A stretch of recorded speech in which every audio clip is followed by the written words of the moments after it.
For all who are here, for all who are here, peace. Check it out, check it out, check it out, check it out. This is, you are tuning Everything into the Perfume Poetics.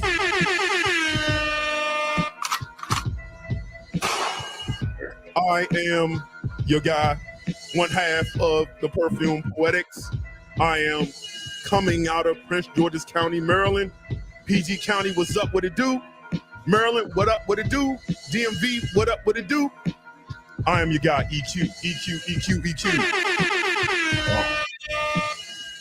Talk to him. Hey, I feel like I should drop bars down, man. Hey, what's going on, man? Triple B. Man, you know what's so crazy, man? I'm from Baltimore, and you from Maryland, you know, and right now I'm outside of DFW, man. Dallas, Texas, in the building. Straight out of Dallas. Oh. I feel like she's dropping bars. Oh. This is culturally inappropriate. What's going Let's go, on? let's go. Welcome, peace, peace, peace, peace, peace, peace and more, peace, peace and blessings, peace and blessings. What it do, what it do, what it do. How y'all doing today? I see we got 64 people in the chat. Please hit the like button for those who in. I was late kind of promoting this out. A lot of different schedules. I know my brother, we's ripping and running, but we are here. We are back. We're going to try to give y'all the best content for the replay game. Please check both channels out. If you're not subscribed to both channels, please subscribe to both channels. We're going to be dropping off heat. What you got to say to the people, bro? Yeah, man, that's how, you know, you lock in. You know? Lock in. For those who are new to my channel, y'all know I like to have a sip of the night. So I'm going to go with my Colonel E.H. Taylor small batch for my sip of the night. I'm a bourbon drinker. I drink my bourbon neat, the way it should be. And I'm going to have a nice pour. Let's see what some of the things the people are talking about. Mm-hmm. If we want to see if you see some questions, you see some people you want to shout out before we start the show. Yeah, man. Tell them, drop your sin of the day in the chat, too. Drop your sin of the day in the chat. Drop those sin of the days in the chat. Let the people know what you're wearing. Let the people know what you're wearing. Hit the like button, fire, all that. Mm-hmm. What we got? Yeah. Shout out, man. Let's see, Rockboy T. Been rocking with for a long time, man. Shout out to him. Definitely shout out. Mm-hmm. I see people up in here. I see my guy Emmett in here. I see Remain Thorough in here. D Bush in here. Callie D in here. What up? We got Leon. In here. What up? What it do? Argos. He wearing the Argos. Habib. Peace. Azrak from Bodicea. Nice one. E.H. Taylor. Bois et Cure. All right. Swamp Water. Hey, listen, man, right. I'm saying they come with some heavy hitters in there. They coming. Pacific Chill. Day, definitely some heavy hitters, man. Definitely some heavy hitters. So you want to talk to people? You want me to talk to the people? You kick it off. All right. So real quick, people. You know, as we've been looking at the landscape, and I know my brother, he's taken off. Always shouted him out and said, you know, to me, he's one of the largest to really do it on this scale of fragrance. But at times, I don't know about y'all, but I feel like the fragrance space is just a little stale, which is not a bad thing. People get into it. But I think it's a little stale. So it's like, well, how can we take this live stream to a different level? Mm-hmm. And it's like, well, let's do something like a first take. We're going to do first takes. So we'll figure out if we'll create our own perfume podcast page on IG or whatever. We'll figure that out later in the future. But something where if y'all have questions, topics y'all want us to cover, hit us in our IGs, follow us on our socials, IG, TikTok, things of that nature. And you know, shoot, you know, topics y'all want us to hit on. We of course gonna come up with our own stuff, but definitely at some point we'll allow viewers to come in, chat with us. But we're gonna be doing something today in one of the things that inspired my idea or my thoughts for today's show was the cost of Bleu de Chanel L'Exclusive. So I bought that fragrance. Today I took it back to the store. I took it back to the store. I can't even hold y'all. I told y'all I was going to do it today. I had to go get a refund. And I did a first impressions on it. But the reality for me is it was way too, for what I got, for what I can get. That 300 just didn't hit the way I needed it to hit. Have you tried that fragrance yet, brother? Yeah. I got it. The price is up there. The price is up there. And it's so crazy in the grand scheme of fragrance products. Not expensive, but for what you're looking at, I think the last time they dropped a fragrance in the Bleu de Chanel lineup was $150, right? And now we're almost 2 times that amount, given it 7 years later. But there's companies out here that tend to get it right and are a fraction of the price. So I think there's something wrong in this space, and I think we're probably using some of the things that's going on in the political space as one of the reasons that they can raise these prices. But I'm not sure they should be raising the prices to what they are. To your point, what you're spending for what you could get, that opens the market up quite a bit. When you get to that price range, there's a lot you can get, and I'm not sure that should be the first thing that you're going to get at $300. It's wild. It's wicked out here. Yeah, it is crazy, but we gonna get into it. So today's main topic is what I call bring on the clones. Bring on the clones, right? So we're gonna be talking about taking different points, different angles, different questions on clone fragrances, and some things we might say you might agree with, some things you might disagree with. That's okay. If you agree with us, put it in the chat. If you disagree with us, put it in the chat. I don't know what Triple B is going to say. I might disagree with Triple B. And we can disagree respectfully, and we will. That's my brother. And it'll be entertaining. But we're going to bring little topics. Don't get offended. First and foremost, this is entertainment. It's opinion-based. It's entertainment. At the end of the day, trust your own nose. There we go. Get out your feelings. I don't know. What's your your analytics like? I know with me, most of my analytics is like 25 and up, like 98.9% men. Is that about same here. I'm like 94% men, and then 25 and up, So yeah, we're on the same lines. So we shouldn't get in our feels over perfume. Let's not start it. Scented waters. Let's not start it today. Let's have fun. Let's have some entertainment. And with that being said, let's get it on. The first question I'll have you lead it off is, how do you think we got into this space of clones? As I see it, like it's to the point it's 90% of YouTube content. It feels that way of YouTube content. How do you feel we got to that space? Yeah, listen, I think it's a few reasons. One, I think that the clone fragrance brands have figured it out.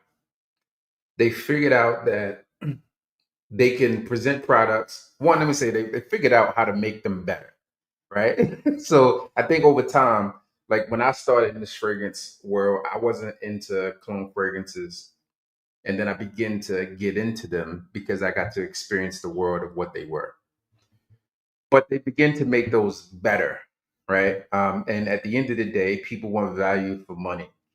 And if they're getting you something that's extremely similar at a fraction of the price, oftentimes it may make sense for you to do that. But when you look at what it's done in the content creation space, at least in my opinion, it allows you an easy point of entry. So if you're thinking about doing something, you can get a clone fragrance. You can get a couple of them for less than a fraction of a full price bottle of a designer fragrance inside of a store. That gives you some content to go off of. And then also, because it's a cheap price point, people are willing to accept a little less. They won't complain as much if it don't go all the way right. So somebody might blind buy a recommendation, and if it's not exactly what they were expecting, like yeah, it's $30. I ain't tripping, right? But there's more people watching those videos, and in the content creation space, the eyeballs equal money. So therefore, more people are doing those videos because people are watching them. And despite people saying, "Oh, I don't want clones," or "I don't want most complimented lists," etc., what gets the attention is going to get done. And at the end of the day, there's a lot of people watching those videos, a lot of people asking questions about those videos, and it spreads wide for the young guy in school who wants to begin to smell good as he goes on and builds himself up, or the gentleman that's in his 40s or 50s and not quite where he wants to be and still wants to have some dopamine effect and feel good. It provides you opportunity there as well. So I think it's a wide range of people that covers. So therefore, dive into it.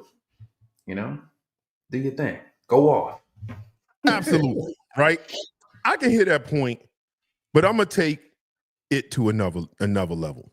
Bet. So the way I somewhat see it is I look at fragrance. Well, fragrance isn't the only place getting hit with this. I remember when you go back in the days, a designer fragrance was an entry point into getting into fragrance, generally speaking. The designer fragrance was the place. It was the working man's cologne or perfume, right? It was the working man's perfume, but we're going to call it cologne just for regular sakes, right? It was the working man's cologne. You knew that if you worked at Taco Bell, Foot Locker, or wherever it was, you can buy a designer fragrance that was going to smell good, would get you compliments, and it was the working man's starting point. It always was. Almost very reminiscent to the Corvette, right? The Corvette was America's sports car. It was the retirement car. It was the car that when you felt like you did something good with yourself, you was able to go out and get. Now when you look at a Corvette, it's no longer the working man's car.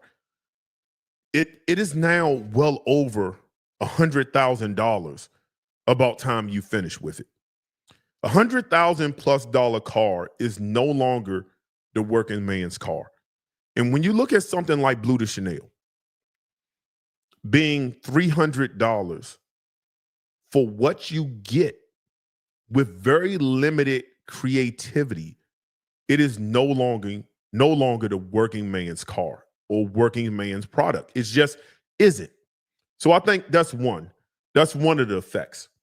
Two, I agree with you with, clone companies have gotten extremely better, not just with how close they can get with the quality of smell that they have gotten over time, but I'm looking at the presentation, because now presentation matters because more people are on social media and they want to display their achievements or things they bought or fragrances. They want to display it. And I think when you look on the shelf and it's not a shelf of stock bottles and you have different sizes, different shapes, different colors, it looks quality. It doesn't look cheap. And I can get it for well under $100, which is now the working man's price point. I think that comes into play. My last point is into it. I think what happens is it is social conditioning, but not on purpose. It's by opportunity. And what I mean by that is, let's just do it on a small end. For me to do a top 10 on what used to be a small end, that's $200. Let's just say $200 a bottle to be easy math. $200 a bottle. For me to do a top 10, that top 10 cost me $2,000. 200 times 10, $2,000. If I take that same fragrance and I put it at 40, that should be 50 fragrances I can buy for that same 2,000. So now that's for the same 2,000 with me doing one video, somebody coming into the game can do 5 videos to my one for the same cost of money. So now you have more influencers, because influencer market was extremely short. because everybody didn't have the money to do fragrance influencers because they couldn't keep up and buy all this. They just couldn't financially. But with a clone, I can keep up. I can do content. Then clone companies are paying. So I think if you see it more, it becomes a real thing and it becomes a popular thing. What you said Just was what you said was 100% right. I mean, especially when you get to the price points and the amount of content that you can do. Kind of look at it like music, right? The song might not be a hit as it is the first time you hear it, but when the labels put it in your face all the time, you're like, hold up, man, this is kind of dope. This ain't bad. I might need this. I might want to download it. And in this space, when you think about the fragrance, this is really the same thing. Because if I can grab it and I'm seeing, 10 people getting 50,000, 100,000 views on it, for instance, my scent of the day. I've never smelled this thing until I told you. I think I told you last time. My man went out to Italy. He said, "What you want?" I told him pick this up. I never watched any reviews on it, but I kept seeing it pop up all over the place, right? Thumbnails and scrolling through Instagram and TikTok. I just see this pop up, and I'm like, "All right, cool, let me get it." And it's really the same way. The more it's in your face, the more it's there. You're like, okay, I'm willing to try it out. But to your point, if you're in a content creation space, you can do a lot more.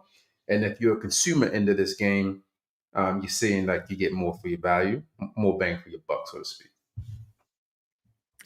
Absolutely. Absolutely. Now, I'm going to start off this question, which the question is going to be, do you think today's fragrances are overpriced? I don't know why my mouse is acting up, but we're going to get to it. We're going to do it. It's a little ghetto. We're going to get to it, man. We'll figure it out. Are fragrances overpriced? That's going to be this part of the question. I would take my position on that is, and I said this on a video before, price is what you pay, value is what you get, right? The price is the price, right? If I want to go walk into Bottega, right, to get a shirt, it is what it is. Do I value that shirt? If I don't, I move on. I don't cry about it, right? I just move on. It comes down to what you value and what price. The price is set what it is, market or above. But I do think there's a point where value and price aren't aligning with each other. I think they're becoming stretched far out. And I think part of the reason that's the case is that, what can I say? The creativity of fragrance companies have fell off, especially in the designer space, has fell off tremendously where it's almost embarrassing. Very few fragrances come out with something that hasn't been done before. It seems like everybody's doing everything and they're doing it quick to make a dollar. And if that particular fragrance is a top seller, then they flanker us to death with it. So Raja just dropped the Noir Elysium. I'll probably get it. But they just dropped that Elysium Noir. They had I think Extreme. I think they had the Extreme. It was the one with the rhubarb note in it. I believe they dropped. I think this is their third Elysium. Or maybe I'm tripping. But I believe it is their third Elysium. Then you figure Angel Share just dropped, which it's out now. You can go buy it. Angel Share on the rocks. So it's almost like is their creativity? Do we need to flanker everything to death? And I just feel like a lot of these companies are becoming money hungry, and in their creativity for creating art has also made it easier to be cloned because some things are unclonable. What's your thought? So I see what you're saying, but let me ask you this. If it worked, why reinvent the wheel, right?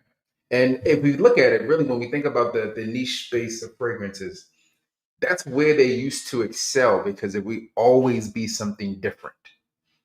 But if I am in the fragrance game as a manufacturer, and I know that when I put a name on this, it's going to go, then it just makes more sense to me to like, all right, cool. If I take Dior Sauvage and Dior Sauvage Elixir. When I first smelled Elixir, I said, this does not smell like it should be in the same realm. It shouldn't have the same name. It's different. But because it has the same name, it's easier to pull people into it. When I think about the fragrance game, I look at it kind of like anything else. You got the premium brands, and then you have the entry level brands, and sometimes they're owned by the same company. And even on a clone space, you have one clone house that has 10 different brands under it, pushing the same product at different levels, but the average consumer wouldn't know that it's the same brand. So I think that maybe it becomes easier in that aspect, but I don't think it changes the clonability of a fragrance. I just think they can do it quickly, right? They just put it in the machine, it spits it out, just like you take a piece of paint back to the store and say, hey, I want this, and do the same thing, right? So personally, I believe all fragrances are clonable. For the average person, they're not going to know the difference. For a connoisseur, there may be a difference, but outside of that, all fragrances are clonable. But I think that what you have here is the ability to protect the premium brand. And if I'm a Dior, if I'm a Killian, I might even get into making my own clones. You know, kind of like they did with Bape, because I can protect the premium brand. I can make sure that price point stays that price point and keeps it that way. So if you think of Toyota, right? Right. Toyota's the entry level. You're a car guy. If I want to go ahead and get that next level, I go and get the Lexus. Same company, right? I just might throw you a couple more features, some things that I know you wanted that I wouldn't hook you up on the other side. Give you a premium ingredient in a fragrance, or a little premium suede. You know, something along those lines. Is really the same approach.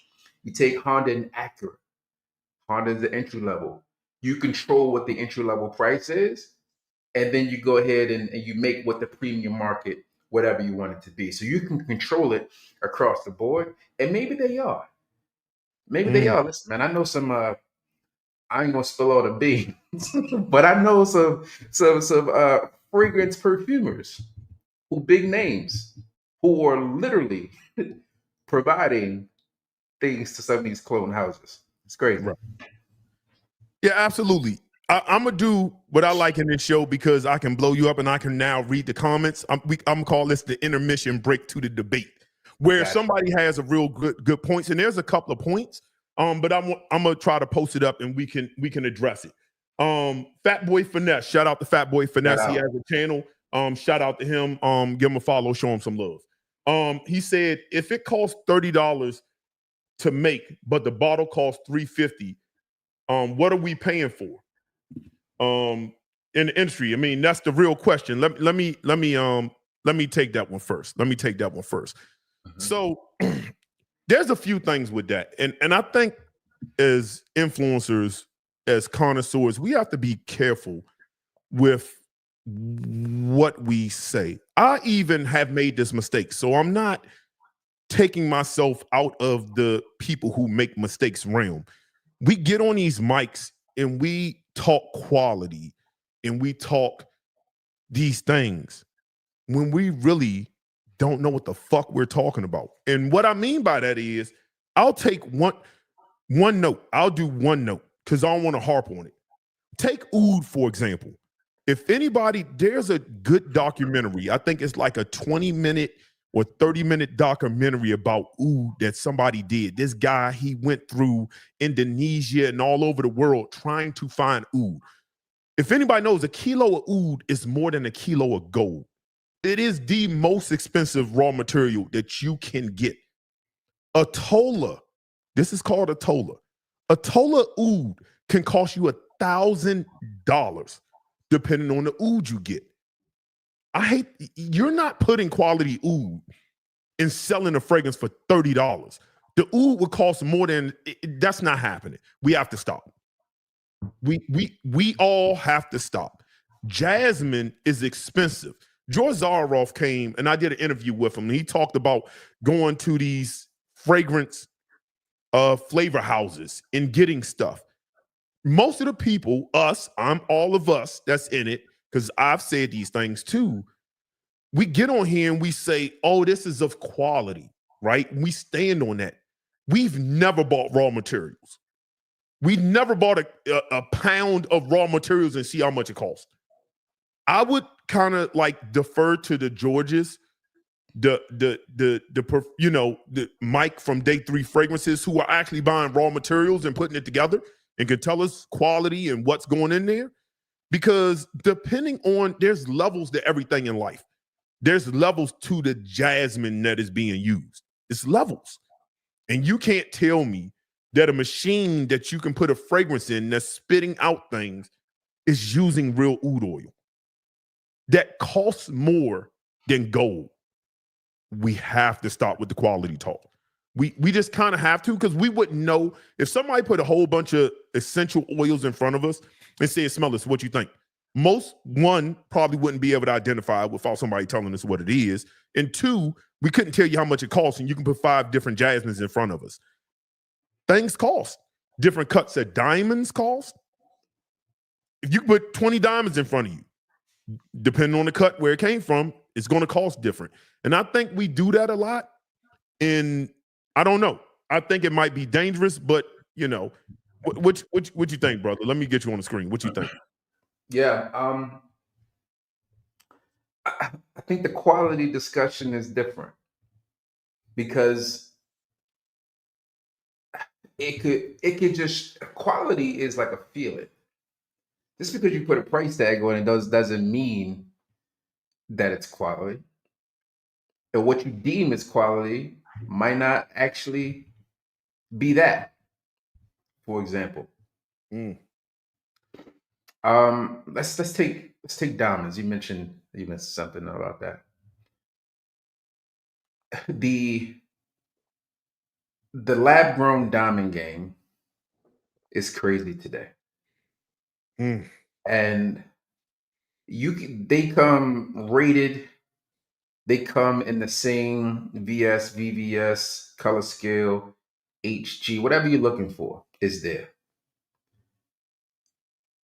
To some people, they may feel it's a quality purchase to do that because it has the same look, same shine. They're just saving a lot of money. To other people, it's going to be trash. It's going to be garbage.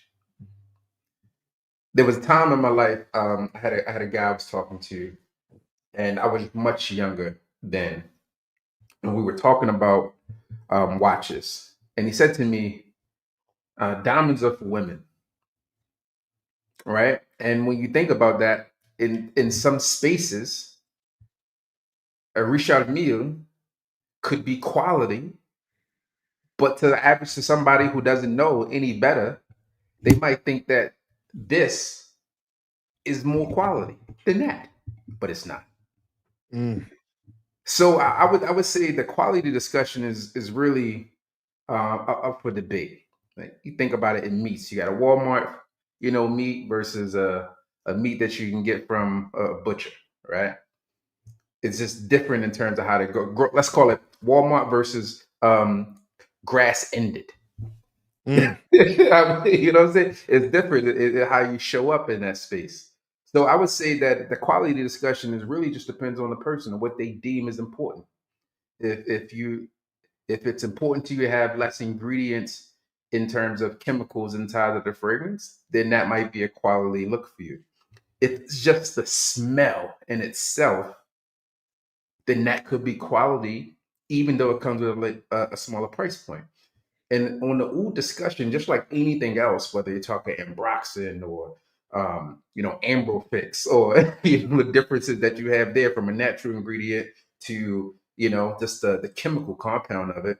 Same thing with oud. Like, for conversational purposes, when we're talking about oud and fragrances and doing these reviews on it, at least on my channel, I'm not going to go through, oh, it's a cypriot oil, and you go through and make it this, that, and the third with it, because for most people that doesn't make any difference for them.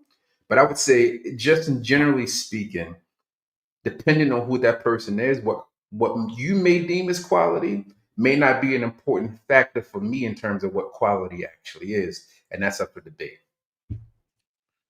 Absolutely. Absolutely. Somebody brought up a good point, and I posted it up here. He said there's only like 4 flavor houses that supply all these ingredients, right? It's only 4. But I also believe that there's also levels to everything. And I know, my guy Fat Boy said I'm talking artisanal. Yeah, but this is real oud, right? If you're telling me you putting real oud in fragrance, if you're putting oud in fragrances, real oud, I don't know. That's the problem. I think most people haven't smelt enough oud unless you're like Russian Adam or somebody like that, where you can, for certain say that that's real oud. You can say that reminds me through my scent memory of a real oud that I've smelt. But I just think a lot of us haven't smelt enough real oud to say Creed Royal Oud is not using real oud. No, not at all. Not at all. You know what I'm saying? Like a lot of people stand on that, and I just don't. Sometimes I wish companies would hold people liable. Like, when people say that and they can prove that it isn't, would just start. People got to be careful. Candace Owens is in a jam for saying some stuff about somebody. When we get on these mics and say things, there's going to come a time where, what was that other lady who was talking about Cardi B and was saying stuff and she got sued? Because we get on these mics and we say a lot of things, and you have to be very careful with what you say on what's in what when you don't know. Now, are you paying for price? Or are you paying for name? Are you paying for name? Yeah, absolutely. I think we all know that. We all know that you're paying for name. But I also, at least me, on my channel, out of my mouth, under my opinion, I can't say that jasmine isn't more expensive than the jasmine used in whatever. Now, I might ask myself, yeah, but those 2 jasmines smell the same. Why did you use the most expensive one? I don't know. It ain't my problem. This is what they charge, and this is what it is. But I know a lot of times people say, well, Middle Eastern, and we say Middle Eastern. Well, there's levels to Middle Eastern. There's levels to it. For instance, over my left shoulder with my hand, I have Spirit of Dubai back there. Spirit of Dubai. We're not going to talk about what you can get at discounters. That is a Middle Eastern company out of Dubai. They come from the parent company of Nabil. If you're in the clones, Nabil has lower tier stuff, $20 fragrances you can buy, Nabil, $20. Then they have Spirit of Dubai. That Nargissi back there in those second generations, those tall boxes are $1,000 a bottle. $1,000 a bottle. Now, you can get them cheaper now, but retail, if you go down and you go buy it, it's $1,000 a bottle. That is a Middle Eastern brand. There's levels. Why are they charging $1,000 for these bottles? Now, some of it can be some people can say the gaudiness of the bottle and everything they put into it. True. But at the same time, Spirit of Dubai oud. I got it up there. It's just called oud. You can smell the Indian oud, or what appears to be real high tier Indian oud. That is also $900. That is not $40. It's levels to everything. And I don't necessarily know that it's just not a name. Because if we say, well, Middle Eastern is providing affordable, no, they ain't. These are $1,000. Amouage. is a Middle Eastern brand. They have $400, $500 fragrances. What makes something cost something else? I don't have the answer to it. I don't want to say what people are using and what they're not using, but in everything in life, there's levels to everything in life. There's levels. Whatever the cost is, the cost. You're going to choose to pay it or you don't. But when it comes to ingredients and what's used inside, I don't know. I'll have to bring some perfumers in and really, I think we should interview a perfumer one day and see what they really have to say with the cost of stuff. But I think that matters. You want to add on to that? No, I mean, I think you're right in everything you said. There's definitely levels to it. And a lot of times, like, let me see what I can say without being like, here's the deal.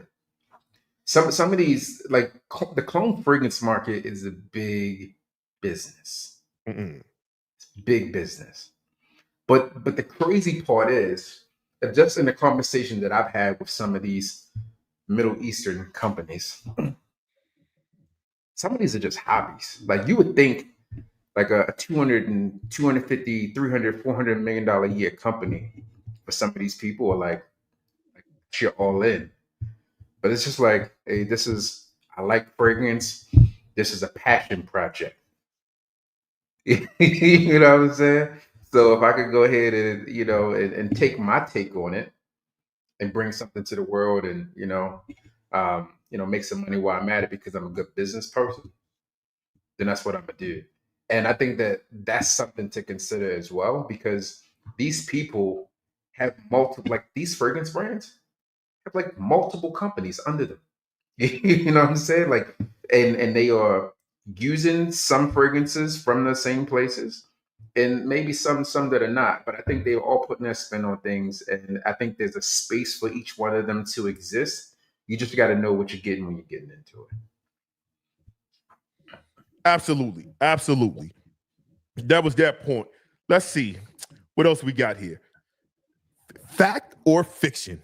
I'm gonna call this, and I'm gonna let you start this one off. Fact or fiction? Clone fragrances smell just like the original. Fact or fiction, and why? I think it's a blanket statement to say that they all do, because they don't. I think sometimes they get it extremely accurate in terms of, hey, this smells very similar to this. I would go as far as saying in the air, for an average person who's not a connoisseur, it's going to smell the same, or at least just close enough where you won't care about the difference in it. So generally speaking, it would be fiction. But what I would say is perception is reality. So in that case, if you perceive it to be just that case, I can't tell you that you're wrong in that, because it's you and you're living through it and your experiences with it. The way I look at fragrances is very different. Although generally speaking, we put it out into the air like, hey, this should work for you in this situation. This should work for you here. But when you really break it down, everyone's experience is totally different.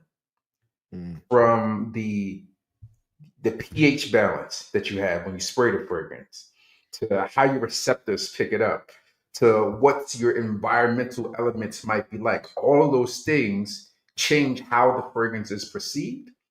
So it would be fiction that we say that they all smell the same, but your perception is reality. So if you feel it does, then it does. So I'm gonna go fact. All right, I don't know if I'm Skip or I'm Shannon in this thing, because I got my drink. I don't know if I'm, Lakers in 5. I don't know if I'm Skip or Shannon here, right? But not only am I going to say it's fiction, I'm going to say it's bullshit. And this is why. And I have my reasons why. I think when we're talking about a fragrance, right, we're talking about an entire experience from beginning to end. It is the drive. So you take, I'm a car guy, right? So I'm gonna lean to that. You talk about, the new Corvette and how they were inspired by Ferrari, and that's very apparent. And I think the new Corvette, the C8, was built on the 458. kind of thinking of how the 458 was and improving on that, the 458. But I can go get in the old 458, or I can go get into a 1968 Corvette. And me starting that up in cold start, even though it won't go 200 miles an hour, starting that up, putting on my driver's gloves, leather gloves, setting in it stick shift that they don't make no more, manual, driving down the road, even though I won't break 200 in that. That experience from starting it up, setting in that classic car, driving it to a destination with my glasses, my vibe, the feeling, listen to that vintage engine and parking it is the experience, the whole experience. So take my sin of the day. My sin of the day is from the house of Boudicca, which has been considered a expensive clone house, but that's a conversation for another day. Or maybe it might be a conversation for today. But I take this fragrance, my sin of the day is Night of Love. When I do my Monday live and I do my weekly rotation, I've been wearing all of the variations of this. I have 7 variations of the Montabac DNA. And I'm going to discuss the differences between all those variations. Now, I think what clone companies do is attack our scent memory, and they take the base part of when you think about a fragrance, what is it? It might be the citruses, the lemon, it might be the tobacco, it might be the pineapple for something like a Ventus, it might be pineapple and oak moss that might make you think of Hasselhoff. But what is the essence of what this fragrance is? They take it and they focus on that. And that what causes us, when we smell it, scent memory, to say, oh, this smells just like. But it doesn't do the entire ride, which is up, down, left, right, middle. The entire experience is what a fragrance is. This has been compared to Montabac Intensivo, the Montabac or Montjane line. I have it. I'm telling you, as somebody who owns every single version of that line, because I think Ivory is part of another one. I think they discontinued Ivory and made it to one of the ones I have, but I'm still doing research on that. But Ivory is the only one I don't have. I have every one of them. I've worn them. I own them. I've tested them side by side. This doesn't smell like Montabac Intensivo. But wait a minute. You'll say, well, it kind of does, because you're even going to talk about you're wearing that DNA. Yes, the essence of what it is, this could easily be a flanker, but what this has is this strawberry raspberry accord that's very apparent when you smell it beside every single other version of this DNA. You will not pick it up. Some will pick it up, but I've seen some reviews. Nobody talks about that red berry, strawberry, fruity accord that is extremely apparent in this, because until you tested every version of this DNA, you'll realize they're all different. So yes, does it take the essence of it? So we're talking the cashmere, we're talking the leather accord, we're talking the dry woodiness, we're talking the smoky tobacco. Yes, that essence of what makes Montabac Intensivo, yes, it takes in this. But Montabac Intensivo and none of the other versions have this strawberry, raspberry, red berry thing going on that's extremely apparent in this. I don't even know if I can call this a clone, because the drive to get from A to B is not the same. It's not even in the same ballpark in the grand scheme of it. What's your thoughts on what I said? What's your counter? All right. You ready? Yeah, I'm ready for it. Give it to me. You're a car guy, right? Yeah, I am. All right. You familiar with a car company named Genesis? Yes, Genesis. That's the expensive Hyundai, right? Yep. Are you familiar with Bentley? Yes, I am. Okay. So Hyundai went out and got 2 designers from Bentley. and they said, "Hey, come on over here and make us some cars." Um, I was having a discussion with one of the guys who worked for me about a year or so ago, and he has a Hyundai. I'm sorry, he had the Genesis. He has the Genesis, and I was in the market for a Bentley at the time. Mm. My daily driver is a 7 Series BMW, and we went back and forth on this. And this is why I did not get the Bentley. I get in my BMW. I put my foot on the brake. The door closes. He gets in his Genesis. He puts the foot on his brake. The door closes. Um, he has same screen as I have, same heated seats, same cooled seats. He experiences a similar driving style. So the feeling that you talked about when you talked about the Corvettes is the same. So when we think about the fragrances, the feeling is the same for what they're getting.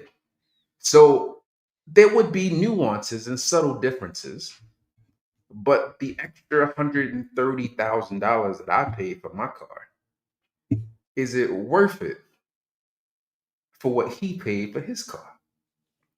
Now you can argue the quality is there. They went to say, "Hey, Bentley, come over here and design these cars for us." So that's why you see their, I think it's GV80, is the same look as the Bentayga. But you don't look at it as the same. If you're a car enthusiast, you say, "Oh, that's a Genesis and that's a Bentley." But it's the same features, same functionality. The difference is some quality levels, the trims are going to be different, but the feeling of what you get when you sit in there, the wow factor that you get when you put your foot on the brake and your door shuts, you press it and the door opens, things of those natures that some people won't get, is the same.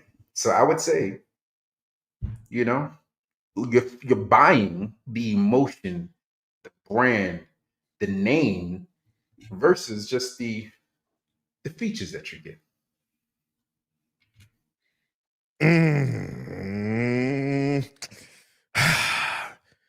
That's a great point. Great point, but I do have somewhat of a counter to that. I do have somewhat of a counter to that. And my counter to that is I think it comes down to the level of connoisseur you are. The Mhm. level of connoisseur you are, right? So Is it that we are putting this difference there? It's like, you know, nah, it can't be that because I really do this and I spend the big bucks, so therefore you can't be in this club. no. Okay. Okay. I'll say this.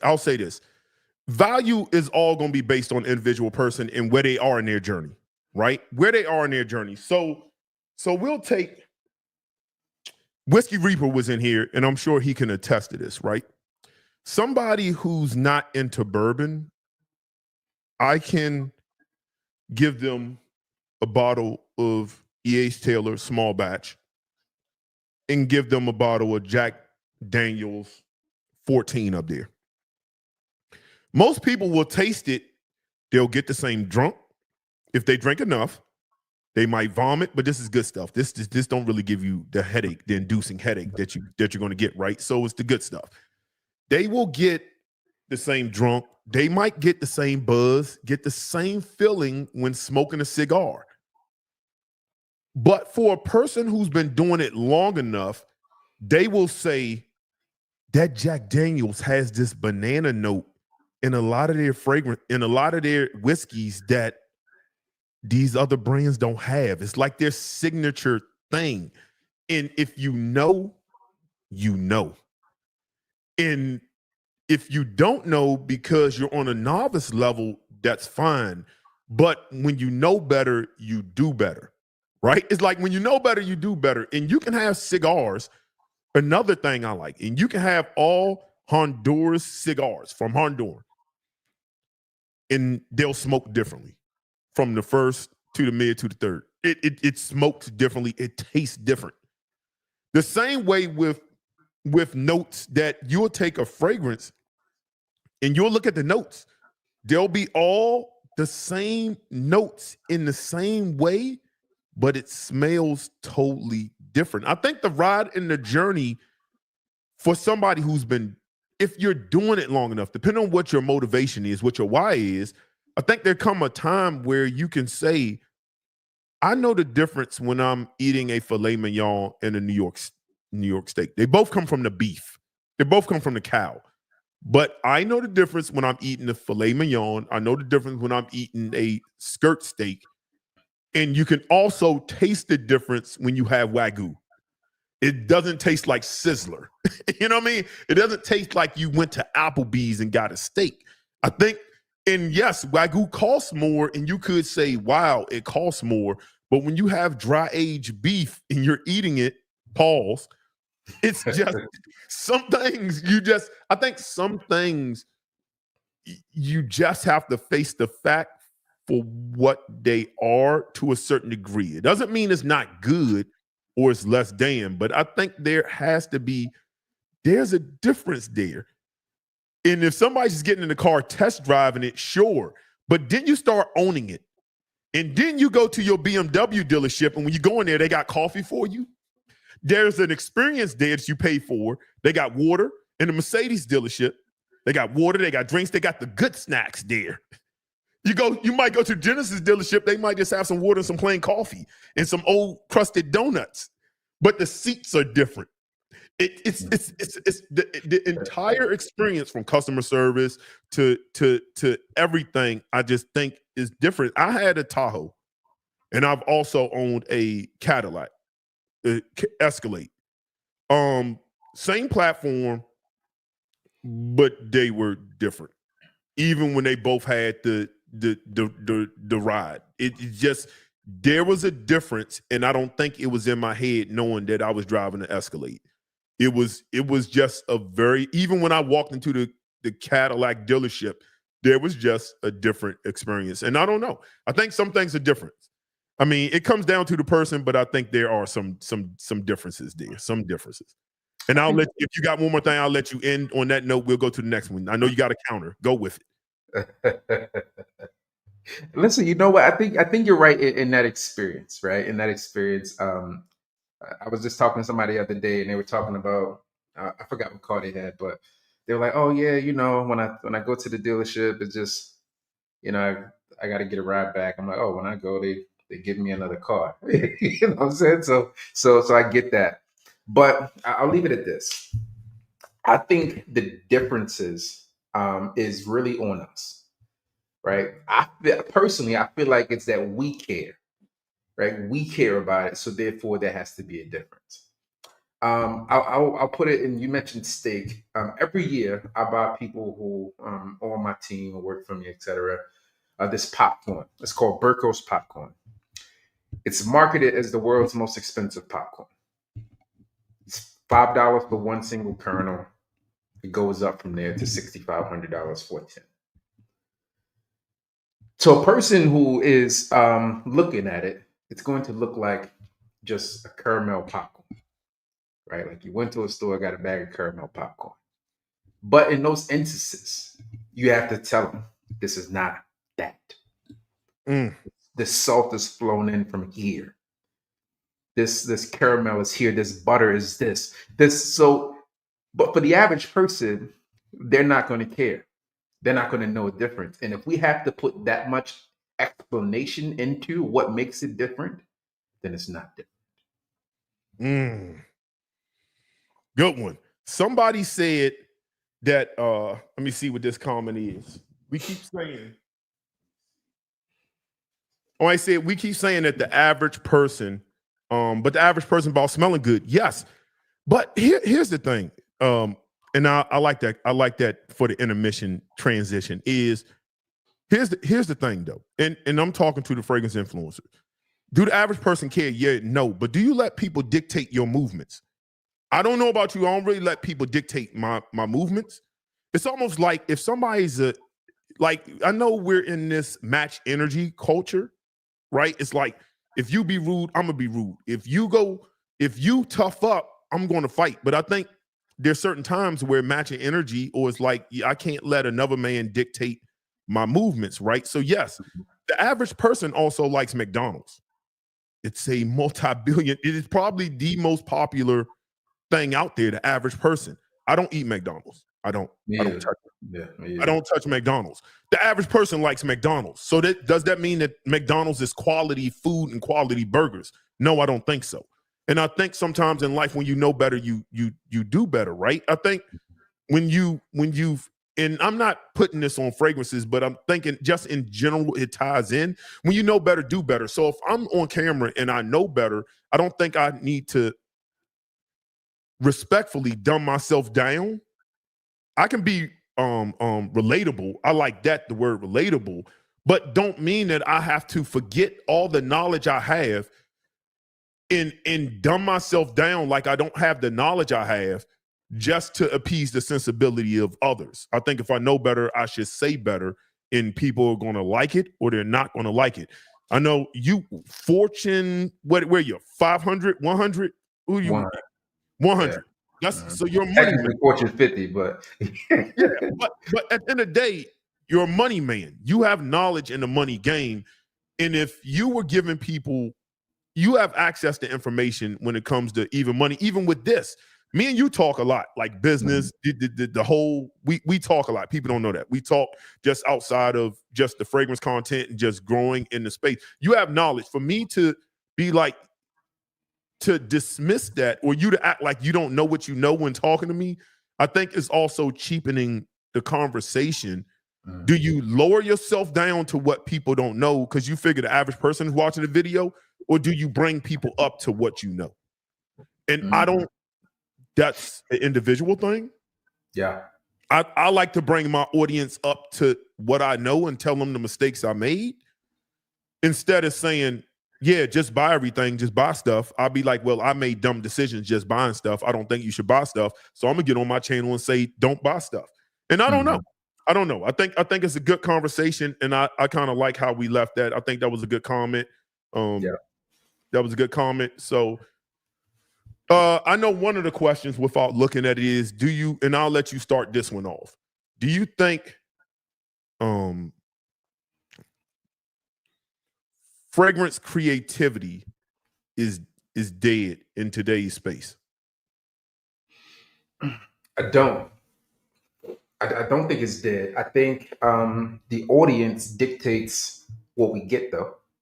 You know, so I think the perfumers are just as creative as they've always been, but you have to remember that they're being commissioned to do a certain thing. So the brand is coming and saying, hey, I want it to be this, this, and this, that this emotion, this price point on what you can do for the notes or the ingredients for it, and this is what I want it to come back as.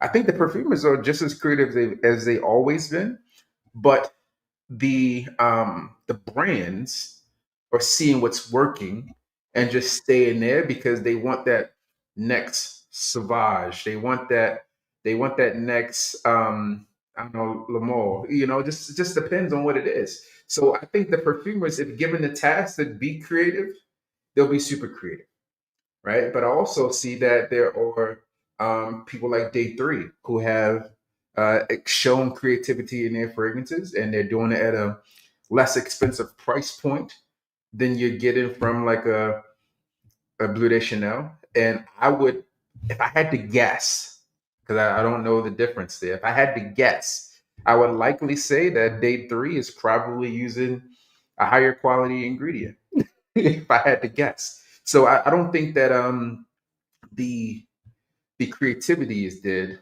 I think that the consumers are maybe a bit more closed-minded than we are really setting pace for, to say, this is what's dictating it. The brands want to make money. So they're going to make whatever we buy. So this is why we see the trends and things change, and they may push the envelope a bit and then see how we react to it, which is why some fragrances come out and then they get shelved. Right? If a fragrance gets more popularity because we talk about it more, we make it more popular, other brands are going to go in that same space because they say, all right, cool. The people who are talking about it, the free advertising, so to speak, are talking about this. I want to make something along these lines so they could talk about it too. And I can sell more bottles. I had the opportunity to meet Chris Letlepard from Mind Games, and hearing her story about how many people were in her class and how many perfumers have made it from that class. It's not a ton of them, and they're going back to the same people and they're asking for the same things. So I don't put it on the perfumers. I put it on the brands, and ultimately it's a us thing because the brands are trying to appease what we want because they're trying to make money. It's like in the fragrance space. People say they don't want most complimented videos, but those are the videos that they get the most views. I think you're muted, bro. All right, my bad. I was moving stuff around, and while you was talking, I didn't want to make a lot of noise. Appreciate that. I agree. I think my thing is, and this is why I say that I just think in a lot of companies and business in general have caught on. And I think what people aren't used to is, yeah, people are going to spend millions of dollars to be on the Super Bowl ad. They're going to do that. And Hyundai will go to NFL to get to the customer, and they'll pay to do that. But I think people aren't used to regular people who decided to pick up a camera are now driving markets more than they have ever drove markets. Regular people who woke up one day and said, I love this hobby. Let me put on a camera and talk about it. I get a subscriber base and I'm going to talk my ish. And that has now driven markets.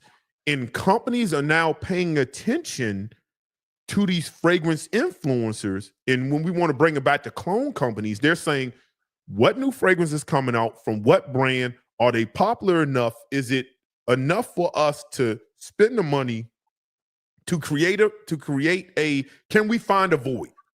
Oh, this is a popular fragrance. I see this made so-and-so's top 10 a million times. We got to clone it because it makes sense because they're watching the videos. They watch that, when you look at some of the biggest channels, your channel, Ash, Curly, some of the larger channels talked about Leighton. It wasn't no surprise that there's going to be 100 Leighton clones. You talked about Angel Share. I know you a lot.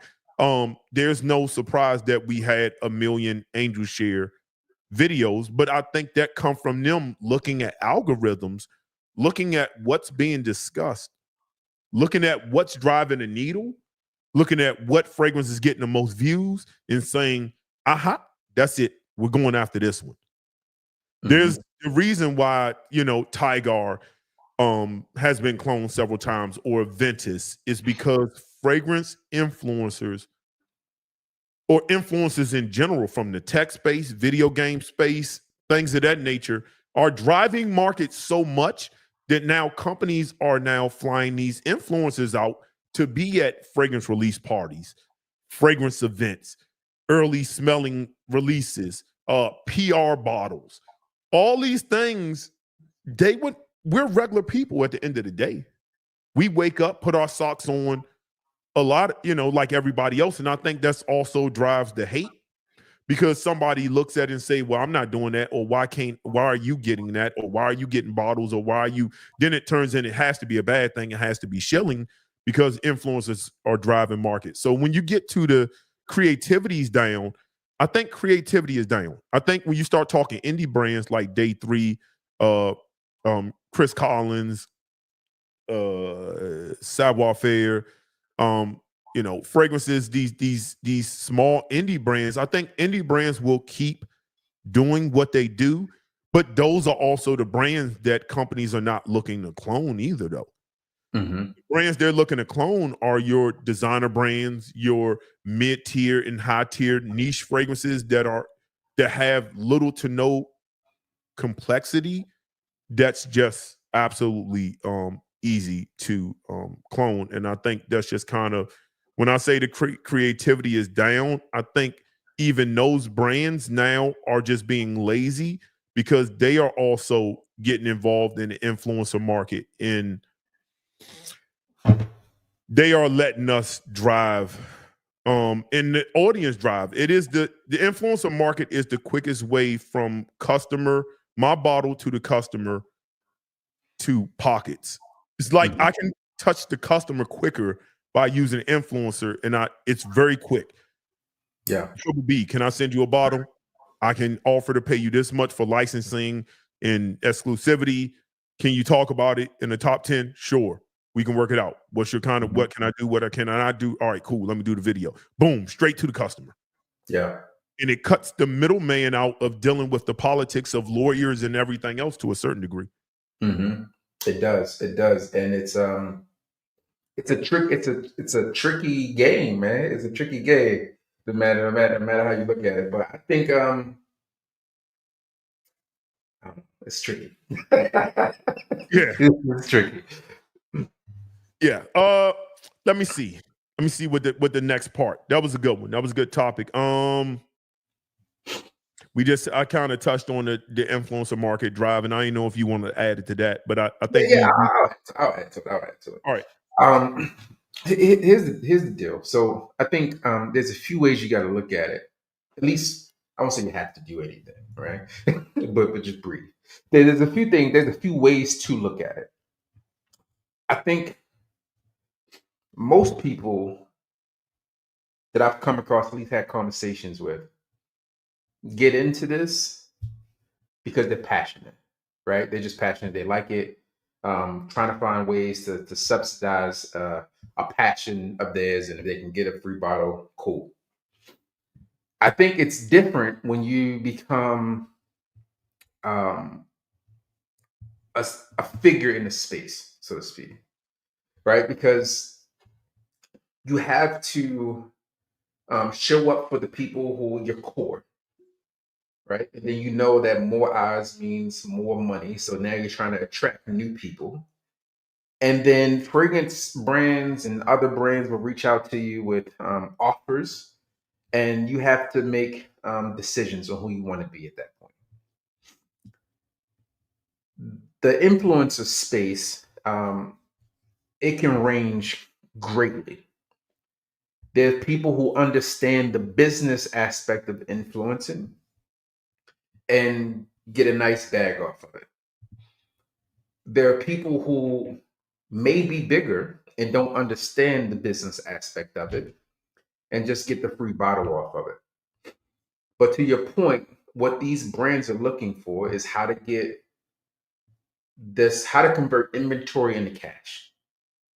And what the data and the statistics tell you is that you speaking about it, me speaking about it, a Curly, a Cologne Boy, a Cow, or whoever's in this chat, Fat Boy Finesse, or anyone else in this chat who decides to pick up a camera and talk about it, has a higher probability of gaining trust with the consumer than a Shaq doing a commercial for, said random brand, or Patrick Mahomes doing a commercial for said random brand.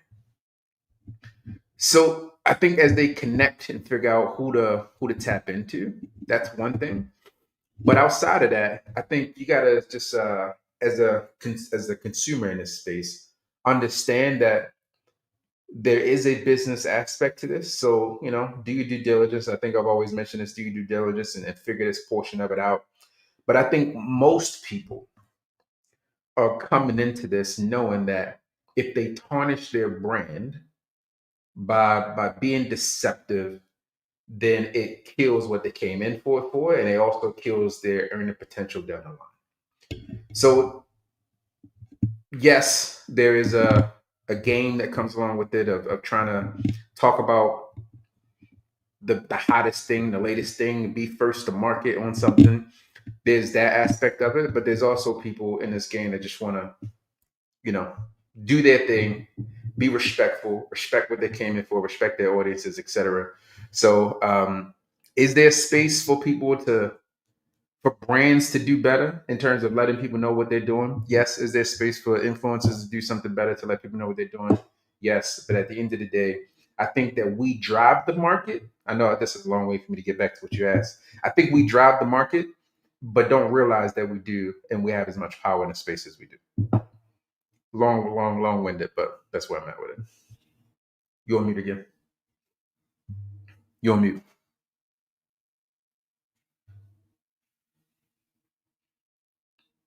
No, I can't hear you. It shows you might be muted at your computer versus your. There you go. Nope. Now you might be muted on the board. Mic check. Yeah, there we go. There you go. All right. Technical difficulties, people appreciate it. No, that was actually the points, and really I like when you get into that bag, because those are conversations that you and I have had offline. And I also know that there may be future influencers watching this content who they won't get this on a regular video. I think a live makes this a better space to have those conversations than a regular 10-minute video or 15-minute video. I don't know. Sometimes I don't know if that's true, because people can watch how to build your YouTube channel and those get like 1 million views. But no, I love when you get into that bag. I love when you get into that bag. I don't have anything to add to that. What else is on the board? Do you? I know you're big on this. I got a feeling I think I know where you're going to go. Do you think that over the years, the importance of compliments and longevity is what completely has changed the real game of perfumery? And I'll start off because I know where you're going to go, and I kind of want you to end on that one because I know where you're going to go. So my question, and now I'll say the question again because it wasn't as clear. Compliments, when we talk about creativity, compliments and longevity has to a certain degree ruined the game. Let's be very clear, in my opinion. Make no mistake, people, the fragrance industry is a billion-dollar industry, multi-billion-dollar industry as a whole. Every time you post a picture, you open your mouth to talk about any kind of product in general, somebody's changing. Money is changing hands. We talk about a fragrance, money is changing hands. You talked about Blue Talisman tonight. I talked about Boudicca Night of Love. Somebody somewhere is looking up the price of it and thinking about buying those fragrances. And we didn't tell you to go buy it. More than likely, we'll tell you to sample it and figure it out for yourself. But I noticed, at least in my inbox, people constantly ask, how long does it last? Do you get compliments, bro? And my thing is, what I get is not important because you aren't me, I'm not you. And there's too many variables when it comes to compliments. Where are you at? Are you in an event where it's social? Are you at the bar? Or are you just saying, I got this fragrance, I went to work, nobody complimented me at work? Yeah, sexual harassment laws. People are kind of like very, depending on what you do for work, you work in a strip club or you work in corporate. You might not get that many, you smell good. That's like, you look good today. I love your dress, Susan. There is a corporate kind of, there's an etiquette there. So work is low if you think you're going to get that there. Then you're going from work to your car, maybe to Target, Walmart, the grocery store to pick up stuff. People are busy. I came there to buy salad and some bread. I don't care what you're wearing. I've been at work for 10 hours. I've been in traffic for an hour. I don't care about your Dior Sauvage, bro. I don't care about your blue talisman, your Bodicea. It's irrelevant to me. I'm trying to go from point A to point B. Unless it's something extremely extravagant that's just mind-boggling or that good, I'm probably not telling most people you smell good in general. So are you social? Are you at places where people are social? Bars, concerts, festivals, sports games, restaurants, happy hour, social environments. If you aren't at these places, you don't really understand the depth of compliments. A lot of y'all think that, influencers are lying about compliments, but that's because most of y'all sit in the house. Y'all don't be outside. And until you are actually outside where people should be talking to people, then you will never experience the compliments that most people who say they get compliments get, generally speaking. Are there some liars? Yeah, there can be some liars in that, but you still won't get that. So I noticed that, the compliments. I noticed that longevity is a thing. And yes, if I pay $600 for something, I want it to last longer than 30 minutes. I really do want it to last longer than 30 minutes. But when you do that, it's almost like, well, where's the creativity and the ebbs and flow of the fragrance? Because we know that it's just easy, cheap, affordable, simple, will always get compliments the way McDonald's low budget burger meat, plastic cheese, horrible bread that will never mold will always stay in business. Because if quality was a thing or creativity was a thing, these places would have been out of business a long time ago, and that's just not the thing. So, in my opinion, it's driving the market. Money always is going to drive the market, but I've noticed that companies express these last long, these last long, these last long. They're easy to wear, compliments, and it seemed like to me that's where things are going. I'm gonna let you take the stand. Yeah. I feel like I'm ahead of the curve on this one a bit. Um, back in maybe 2018, I started this thing called the weekly fragrance rotation, where I documented every day how many compliments I got with the fragrance, how long it lasts, how many sprays I wore, etc. For like 94 weeks or something like that. Um, and what I've learned is that the compliments come in when your aura is right. Mm. There's some days that I am on scrunched up FaceTime and I know I smell amazing, but no one's gonna compliment me because they don't feel that they can compliment me. Or it could be a problem, or I'm not approachable in how I'm coming across. So I think that that's super important too, along with it. But in addition to that, man, I think the compliments become like I always get people tell me that they hate that I say wear fragrances for compliments. I have self-esteem issues, this, that, and the third. Someone should have hugged me more. I don't know. There's a lot that comes along with it. But when I say that you're wearing fragrances for compliments, here's what I mean. Majority of men Talk about it. got into this wearing fragrances to attract the opposite sex. They wanted to find something that set them apart from their homies, something that set them apart from that guy across town, just the other side of the school.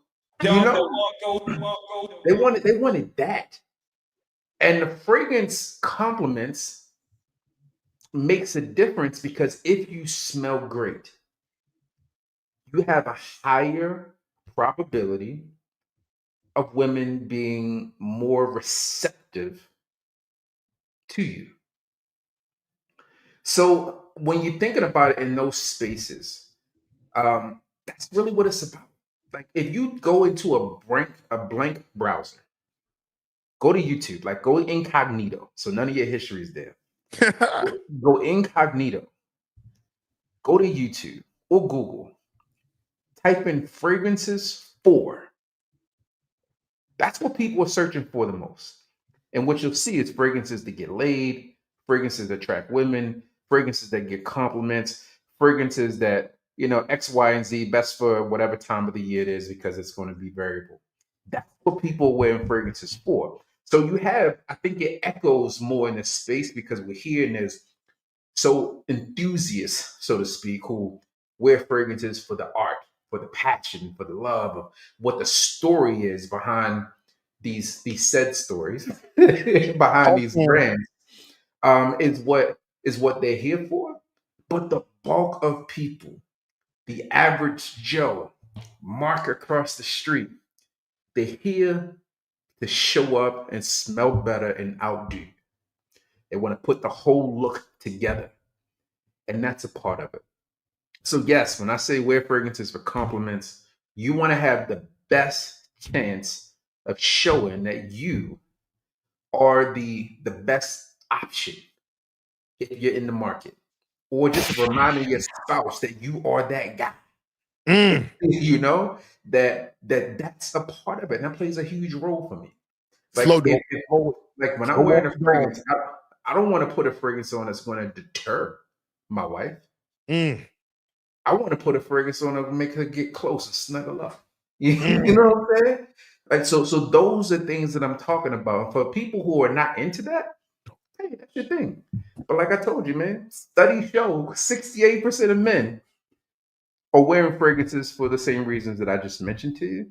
And when you look at how big this business is, it has like a 5% growth rate in terms of what the fragrance economy is, that the big space, right? So right now, I think last year was more around like $60 billion, projected to go into $80 billion by 2030. Like, those things are important in the space. And I can tell you, most people are wearing fragrances for those reasons. And I think when you do it right, when you have the right aura, when people are approaching in the correct way, you can get compliments at work. I do it all the time. I walk in, people say, "Oh my goodness, Buck, you smell so amazing." Yeah, you know what I'm saying? Like, you can give a compliment without sexualizing or without being HR. HR can compliment me. You know what I'm saying? So it's just those things, man. You got to understand there's ways to go about it. You can't be a creep. Don't be creepy. Oh, you know what that fragrance makes me want to do to you. Yeah, you can't do that. You can't do that. Pause. Time out. Flag on play. Nah, I get you. But you know what? I find that depending on what generation you come from, some people are just socially awkward.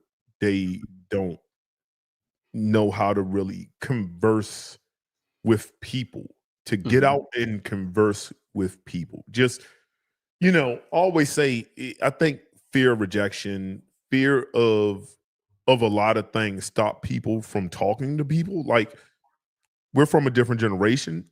I can go to any bar in America and start a conversation with somebody about anything. I can just walk up to them, start a conversation, and it don't have to be sexual. And we can just, I know how to spark it because it takes me a minute. I'll observe them, and by observing them, it'll tell me where I need to go with the conversation. Just in general, tell me where I need to go. I look at their body language. Do they look tired and exhausted? Are their legs, when I sat down, do they swing their legs towards me or away from me? Are they closed off? Are their arms crossed? These are subtle clues that the subconscious is doing that are nonverbal forms of communication. If a woman looks tired at the bar, she's, you can just tell, and it's a whole science. I don't feel like going into it. And you'd be like, oh, that's a woman that's had a long day at work. This is her wind down. There's a conversation. How you doing today? Rough day at work. I know for me, I've been working hard. How about you? You do not even know. Listen, man, what you drinking on? You need a drink? Because I know I need a drink. I mean, well, yeah, sure. I'm drinking so-and-so, so-and-so. Hey, can you get the lady so-and-so, so-and-so? I need some of your good stuff. It's been a long day, man. Like, what's going on with you, though? How was your day at work? You, man, I've been working. They've been working me hard. Boom, I'm in. I'm in there like swimwear, right? And that don't mean I'm scoring. That don't mean I'm planning out. But that conversation could go into, well, I own this company that does distribution with T-shirts, and you'd be like, oh man, I was thinking about marketing, doing some stuff. I do YouTube. You do T-shirts. What do your T-shirts cost? You just now made a business partner, right? I always said your net worth is your network. Who you know matters. Information and knowledge is money. And you have to learn how to cultivate that. And a lot of people don't know how to cultivate that. So no, I definitely totally agree with you that people want to smell good. It is part of your wardrobe. In the grand scheme of it, it's like saying, well, I don't really care what people say, so I'm gonna go to work in some, I'm going to a business meeting in some shorts, some Jordans, in a baseball cap turned backwards. Like, no, you don't. You're gonna say, oh, I'm trying to close this meeting. I'm gonna wear my best suit. I'm gonna wear this. I'm going to the club. I'm gonna wear it. It is all we like the affirmation. I think human nature likes the affirmation. So no, I don't know where else to. I asked you that question for a reason, because I know that's your bag. That's your bag right there. And I take all the hate that comes along with it too, and I'm fine with that. I'm standing on business for that. And to end this off, I mean, we got, let me see, 205. Jason, my admins, at least my admins on my page. How many likes we got right now? I'm trying to see something. How many likes? Let me see how many likes on both pages. Go to Triple B's page too for me real quick and tell me how many likes he got on his. I'm trying to see some. How many viewers? How many likes? 118 likes. We can do better than that. We had 207 views. We can do 7. How many on Triple B's page? How many likes he got on his page? We need to get that up. Tell me how many likes he got on his page. While they do that, we'll get to it. 118. Let me see on his page. Somebody put Triple B and put the likes beside it, because I just want to see it. Y'all need to hit that like button. If y'all want this content, this is the stuff, the interactions. I like the fact y'all keep interacting in the comments. This is the kind of stuff that make us say 123 on his page. All right, well, get me up. Come on, y'all. It's competition. It's men out here. Get me up. He got 123. I want 123. Hit the like button now. Let's get mine up to 140. It's like auction out here. All right, but back to the conversation. And we're gonna end it off here. We're at 1 hour and 27 minutes, 200 strong, like no real fall off. I've been looking, so that's a good thing. They clearly like the conversation. Yeah. Hold on. Triple B got about 58 likes, 66 watching. All right. Well, he got a good number, 58 to 66. But let's get those numbers up. I guess they need your promotion on that side, bro. Yeah, listen, man. They don't know live's not my thing. This is my second live on my channel ever. So they don't expect that from me. But I see they've been watching the replay on it. Hopefully, they get hip. They get hit too. Well, we love you too. Elliot said, "Man, love you, brothers, man. Hey, we appreciate it. I know I appreciate it. I know Triple B appreciate it.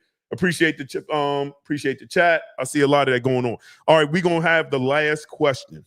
The last question for this topic. Again, I know I'm gonna put it up in my stories on IG. I know I'm gonna ask it in my Facebook group. If y'all have certain things y'all want us to hit on, please. I'm all open for suggestions. On where we're gonna go with it. But the last question to end this show off is: do you think we're nearing are we at the peak of the clone thing, or is it still climbing? Because once it hit the peak, it's going to go down.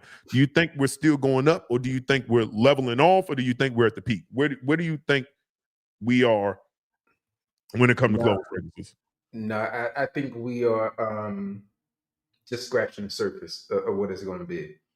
I think these clone brands will shift beyond just clone brands, and they're kind of doing it in a way.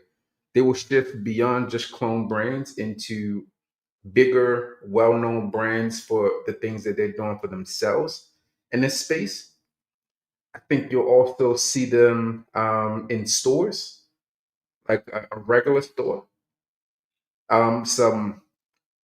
Let's call it some luxury stores that you'll see them in, because even in the clone space, there's different levels to the price points there, right? You got clones that are in the hundreds of dollars versus clones in the $20 and $30 range. So there's a difference there. But I think as these brands begin to make their price points higher and higher, we'll see that more clone fragrance brands will come into the space. Those that are really popular, those that can partner with the right influencers and create joint product sets and things like that will continue to grow. And I think we're just scratching the surface. I think more people will join into the fragrance space, and then there's some people like my thing is YouTube, right? But then you got people who are on YouTube, um, and then you got people on TikTok, right? And some people on TikTok don't do well on YouTube, so they don't come over there, and vice versa. So I think because there's so many people and it's growing so much, and people who are not in a space to produce content yet will become in a space to produce content, and they'll become figures in this space. It'll continue to grow, and fragrance houses will continue to get bigger, and I think it'll just grow and grow and grow because of the projection within the industry, et cetera. So as long as those price points differences and people are creative and someone has a bag to spin, it'll continue to grow. Yeah, I agree. I don't really have nothing to add to that. I think we haven't scratched the surface. I think it's still going up. I also think prices will change a little bit, or like clone brands, as you said earlier, will have their luxury level. They'll have their Toyota Camrys and they'll have their Lexus. And they will change the name and come up with a Lexus and elevate into something almost like Nabil. Nabil has Spirit of Dubai. That's their echelon of, that is their Lexus, Spirit of Dubai. So no, I don't really have nothing else to add to that. Even if I want to play devil's advocate on that, I don't. Yeah, I totally agree. I think we haven't really scratched the surface on it, and I also think due to the price point, it's allowed them to flood the airspace, and when by airspace I mean TikTok, YouTube, where like my kids, I have kids in high school, right? Let me blow myself. I have kids in high school. Whenever I try to have a conversation with them, my oldest daughter's graduating this year, my youngest daughter graduate the following year. Whenever I'm trying to have a conversation with them, right? They're in the house with their headphones on, earpods. Whenever I'm trying to have a conversation with them and I'm like they're distracted, I'll be like, "What you doing?" "I'm on TikTok." TikTok is very seldom do I see my kids sit down in front of the TV and watch a movie or a TV show. 90% of their intake, information, entertainment comes from TikTok. Probably 99%, which also made me realize that I probably, regardless of how I feel about it, should just make sure I'm uploading on TikTok, because that's just where it is and you can't escape. It's like you can fight the system or you can work with the system. And I have young kids and I know where it is because I know what they're watching, and that's where the eyes is, and the businesses have to know what they're watching. And they also know that if they can send out bottles and if they can get more people saying it, it becomes believable. It becomes more normalized, right? You come from my era. Around, we're in same area, same era kind of thing. We didn't wear fake stuff, right? And I'm not calling clones fake, but I'm just using that as an example. You don't wear fake stuff. If you want XYZ, you buy XYZ. You save up money to get XYZ. So when you had XYZ, you can say you felt good about it because you knew everything it took to get XYZ. You knew you had to save up X amount of checks from Foot Locker or whatever you was doing. You knew you had to work an extra overtime. But when you achieve and you were able to get it, there was a sense of pride. There was a sense of I made it. There was a sense of I did this to get what I want. And it wasn't easy, right? Because you had to make maybe some sacrifices. You couldn't maybe go out because you had to get something. Now we've normalized you don't have to have the real thing, and it's okay to not have the real thing. It's okay. And because you have enough people saying it, it's now okay. Where in the past, even if some people would probably do it back in the days, where if you had a clone of a Ventus, you said and somebody said, "Hey, what you're wearing, you lied." I mean, I'm never was that kind of person, but there are people who lied and said, people say, "Oh man, you smell good. What are you wearing?" I'm wearing Aventus. You smell good. What are you wearing? I'm wearing Imagination. When you knew you were wearing a clone, I think we're in a space now where people say, "What are you wearing?" You can be like, "Oh, I'm wearing Lattafa, so and so, so and so. I'm wearing Combra. I'm wearing." It's normalized that it's okay to do it. So I think that's the beginning of it really starting to take off, and the availability to hit every single influencer who has motion to put it on the list, to talk about it, because it also benefits them, because it's giving them the views. So it's also self-inducing. It helps.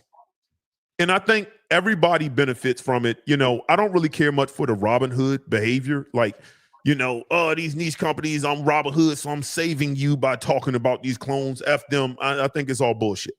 I think people want to get paid. And it's like, I can buy these fragrances. I can do content. By me doing content, I can get bottles. By me getting bottles, I can talk about bottles. By me talking about bottles, I can get checks. I can get endorsements. I can get PR. I can get paid. It's all it's I like money. I tell y'all. I think the Robin Hood stuff should stop. I think you're not trying to save Fragcom. You're saving your own thing. It's almost like death of the auto tunes. If there was enough influencers big enough that said death of auto tunes, death of clones, I think the influencer market would shrink tremendously because everybody's not going to go out and buy the fragrances you need to buy. And those fragrances that you probably need to buy aren't sending out a lot of PR bottles. So I think we haven't scratched the surface because of that. I think it benefits everybody. It benefits more people getting into the space. More people in the space means more talking. More talking means more advertising. More advertising means more money for them, more money for you, and everybody can find a way to win. And I think that's kind of where we are. You want to? I'll let you have the last word if you want to counter anything. No, I'm not gonna counter. I think hearing it out loud, right? It's a little bit different. So there's a documentary. I guess I can't call it a documentary. There's a movie. I don't know. Let's call it a documentary. It's the secret to selling to the Negro. And just hearing you talk about it and seeing the things pop up in the chat, people like, "Oh, no fake this, no fake that," and in that they talk about, because the black man have been deprived of respect, have been stripped of things throughout history, that they don't want fake stuff. So they want to be able to show like, "Hey, I got this and you don't," or be able to brag to people about it. Maybe that's a bigger point that we need to talk about and unpack, to be comfortable enough to be able to live in that space where you can be comfortable with just what you have and not have to prove that you got it. So I think that's a whole different realm. But just hearing you unpack it and thinking back to that and how we've been programmed to operate. Because when you think about it, I think more of this conversation is probably in some of the underprivileged spaces than some people who have not experienced those same things. But at the end of the day, wear what you want, your money, feel free to do what you like. But hey, I think it goes deeper. I think it goes deeper. That's a good unpack. And I think a lot of people, and I don't, Fragcom is welcoming to everybody. I know my page is, your page is, but there's a bigger picture, and I think they like seeing the brothers do that. And I'm willing to unpack that. I mean, I got time, and if the audience got time, let's see, we are 167 people. Maybe we should save that for another one. Yeah, say that for another one. We can dwell on that and we can unpack that. But no, that's a powerful conversation, and I like unpacking trauma, and I'm comfortable enough with unpacking trauma on camera, because I think it also helps the people behind us, and I'm a firm believer that I've always said it. I said there's OGs and there's old people, right? Mhm. There's a lot of old people who think they're OGs, but if you're not putting nobody onto game, you're not an OG. If Facts. you're not telling people with a young person, hey, you know, when I did this, we was putting in work. A lot of people died by this. You should go to school because you have something going for you. This ain't for you. You should do that. That's an OG. The old person just say, hey, young man, you want to make some money? Yeah, bro, let me put some money in your pocket. Let me show you how to, you know what I mean? Yeah, go do this, go run that. Right. And I just think there aren't enough OGs. I think there's just a lot of old people running around portraying to be OGs. And I think that's a beautiful thing to unpack. And I think we can segue that into another live. That's because you're right. When you say it out loud, you start thinking, yeah, that mindset is deeper than rap. it's deeper than rap. Listen, people, I hope y'all enjoyed this conversation. We're at 1 hour and 40 something minutes. A lot of y'all tuned in. Y'all stayed on strong. We had no big fall offs. Clearly, you like the collaboration, but we're not done yet. Hopefully, you know, me and Triple B, we have schedules. We try to keep them, but when we can try to make it, we'll make it. If we can do it, we can do it, you know, once a week. See where it goes. You know, it's a trial run. If y'all like it, y'all support it. I think that's something that we can work out. If y'all have things y'all want us to discuss, we can do that too. Please shoot ideas. We can talk about a lot of different things. We can go a lot of different places. It can be more than just fragrances, but I don't want to, at least I'm pretty sure, I speak for myself. I don't want to deviate too far away from it. But I'm okay with getting deeper because I think there's deeper meanings to things. I'm gonna let you have the last word, brother. What you got? Yeah, man. Listen, I appreciate being here. You know, my schedule is crazy, and your schedule is crazy. So I've been home past 2 weeks. So I've been good there. So I appreciate the combo, man. This is all good. You know, this is some of the things we talk about when the cameras are off, and I think it's good for the people who are here to be able to experience the other side of it, but also build that connection in the community. Yeah, Fat Boy said, especially on Friday. Yeah, I think Friday's a good wind down. It's the end of the week. Some people might be hitting the club, but I think some clubs cost a lot of money. So I think sitting down and having some people who y'all respect, content y'all respect, talk about some fragrances, y'all can have a drink, sit down with your family. Maybe you got a young son or whatever, because we dropping some game. Maybe they have experience or want to get into this space. It's good for them.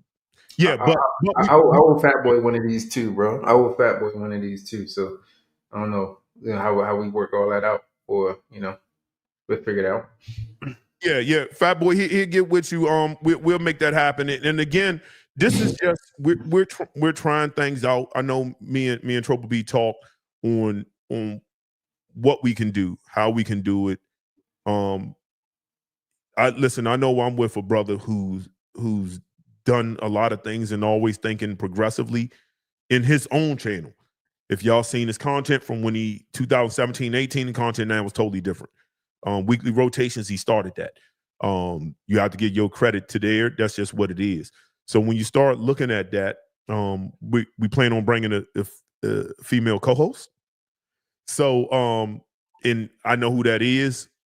She would have been on today, but scheduling things came up. But so we're trying to schedule 3 people's things and schedules to fit.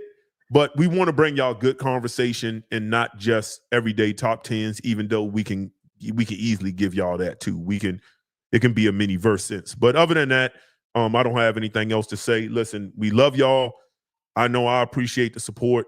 I appreciate the love. And me and Triple B talk backstage, but I'm gonna go ahead and end the stream. And y'all be safe, drink safe, be responsible, love your people. Time is short. And we're gonna leave with the universal language of peace. Peace, everybody. Appreciate you. Peace. Mm-hmm. Let me get this.